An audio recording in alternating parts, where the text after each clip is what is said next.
couple of things, and I would start by saying this. What I will share with you in partnership with Dilber over the next sort of 30 minutes is really Visa's own experience and the observations we have. What I wouldn't do is dare to sort of prescribe to the room, many of whom are experts already in this field, you know, how to finance or how to think about your own business cases. But I do want to share with you the things we've learned and some of the things that we've observed. And the first, Robert, to your question is this. Look, don't betray the basics. I know it sounds like a very simple philosophy, but we see a lot of work in the innovation space that gets very what I would call romanced by the gadget or romanced by the technology. The services, the products, the capabilities that are being invested in still need to play a very important role and to serve a purpose. So we're very strong at Visa on sort of a saying that says, look, innovation for innovation's sake is always going to be a struggle. Not only financially, but ultimately in delivering the kind of consumer and business experiences and commerce experiences people are looking to deliver. So really, I would suggest that there are a couple of things. Don't betray the basics, but two things we do see people needing to be flexible about. The first is timelines. You do need to think about the timeline of the returns on your investment. And we see that level of flexibility coming out a lot in true innovators thinking about financing genuinely new business opportunities, particularly discontinuous business opportunities.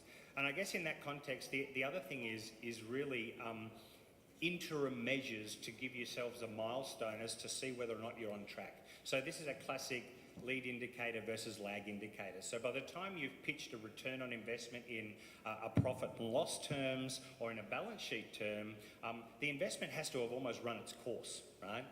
I think particularly for me as a product person, you need to be very clear about the interim milestones that give you an idea about whether or not you're on track. So the last couple of things I want to share with you is there's really four things that we see very prevalent in the way people think about investing in technology, and they're really these. One is belief.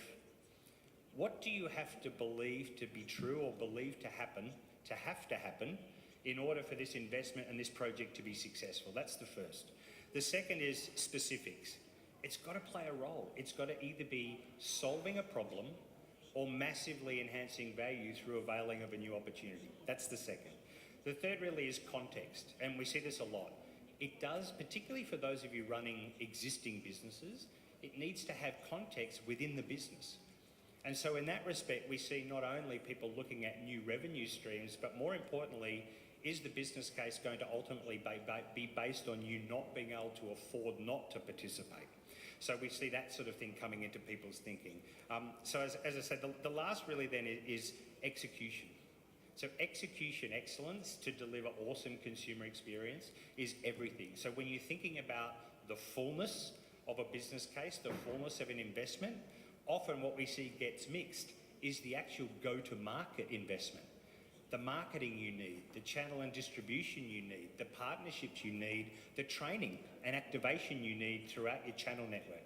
So we see these things very prevalent, Robert, in the work that we do. Can you think of a good concrete example of a specific, innovation that's got the right financing and shown fruit that illustrates some of the points that you were making there? Yeah, I think there are many. I mean, the one I quote quite often is Uber.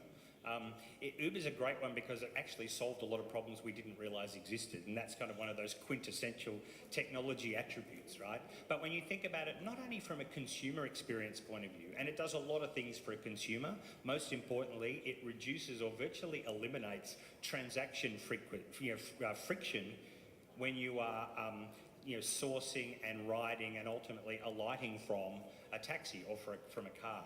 As if not more important though, what it's done to revolutionise the small business person sitting behind the wheel.